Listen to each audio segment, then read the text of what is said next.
couldn't stand being fired and orchestrated a series of gruesome crimes against his former colleagues to take revenge with his own hands. Wanted. The man who did this was a monster. In February 2013, California became the center of the world's attention. There was a man loose on its streets who sought to punish those who, in his distorted view, had wronged him. He was an injustice collector. He was a person that believed that nothing that ever happened to him was as a result of his own doing. Christopher Dorner was the man who was getting all the attention, but not just from the press, but also every police department in the country. He was the most wanted person in America, and he had to be stopped. His crime? Murdering the daughter of the lawyer who defended him after his dismissal from the Los Angeles Police Department. I think at one point in time, the rewards throughout Southern California for his apprehension amounted to over $1.5 million. His focus was on the institution that fired him, and every cop in California was a possible target. Law enforcement throughout Southern California is heightened and aware and concerned and scared because any one of them could have been his next target. The deaths of Monica Kwan and Keith Lawrence would only be the start of a series of murders that marked the history of California.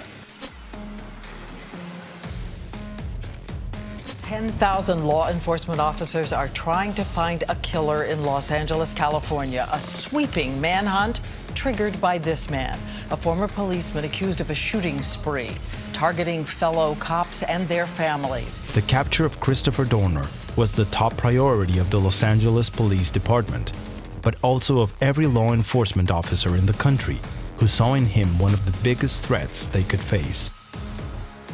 Era un sujeto que estaba entrenado, altamente entrenado, y un sujeto entrenado en combate ya lo hace más peligroso, por así decirlo, que un civil regular. O sea, él no era solamente un civil, era un ex policía y un ex militar.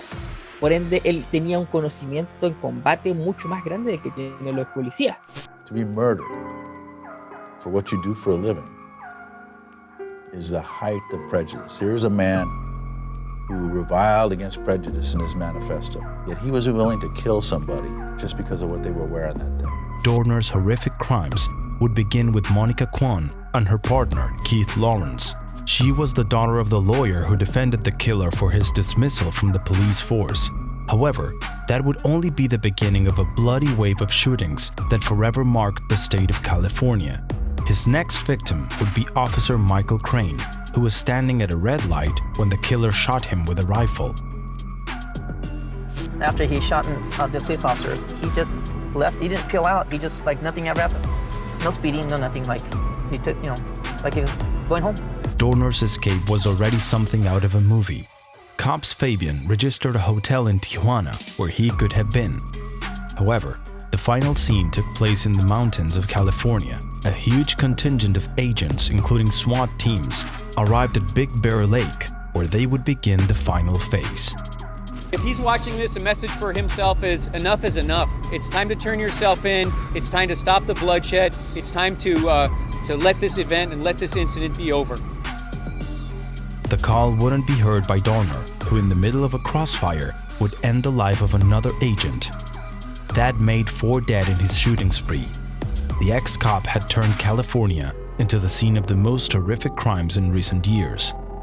The search was still intense but slow, because they had to take every precaution to make sure nobody else got hurt. When you don't know where somebody is hiding, it gives them an extreme advantage. However, Dorner's escape was almost over. Sheltered in a cabin in the middle of the woods and surrounded by hundreds of agents who had the place closed off, he finally decided to take his own life by shooting himself. That was the outcome of one of the biggest police manhunts in the state of California, one that still hurts and bothers law enforcement to this day. He was man enough to take the lives of several people, but he was not man enough to do the time for it.